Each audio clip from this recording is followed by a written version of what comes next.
এবার আমার নামে কোনো গরু আসে নাই। আপনার নামে গরু আসে কি আপনি খুশি? আমি তো খুশি হতাম, তাহলে ওটা আমি কিনে নিয়ে আসতাম যে গরুর নাম রাখতে তাহলে লালি রাখতাম। লালি। তো একটা একটা নাম শুনলাম না, ট্রাম্প, ডোনাল্ড ট্রাম্প, এই নামে একটা গরু আসছে, শুধু এটাই। আর আর তো এই বছর কারো নামে আসলে আসে নাই। পিঙ্ক কালার তো সবাই চায় আসলে। যদি পিঙ্ক কালার গরু হতো তাহলে তো আমি সবার আগে কোরবানিটা দিতাম পিঙ্ক কালার গরু। বাট যেহেতু এটা নাই, সো সেক্ষেত্রে হচ্ছে রেড কালারের দেওয়া হয়, সব সময় রেড কালার গরু কেনা হয়।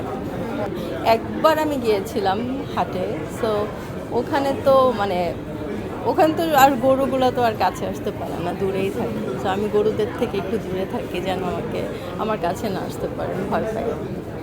কখনো এমন হয়েছে যে ছুটি পালিয়েছে গরু আপনার কাছে এমন কিছু? না না না, এমন কিছু না। আমি তো যাইনি, গরুর কাছেই যাই না, আমাকে কোথায় পাবে। তো এরকম ঘটনা আসলে ঘটে নাই।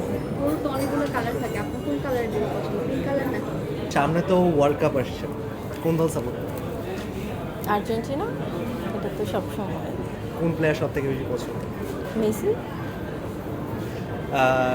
লাস্টবার তো আর্জেন্টিনা ওয়ার্ল্ড কাপ পেয়েছে, সো সেই সেই মুমেন্টটা আপনার কাছে কেমন ছিল ওয়ার্ল্ড কাপ এটা আসলে বলার ভাষা ছিল না, মানে অন্যরকম একটা ফিলিং যখন মেসির হাতে কাপটা উঠে। তো সব মিলে খুব ভালো লেগেছিল। আর আমি চাই এবারও যেন আর্জেন্টিনাই জিতে।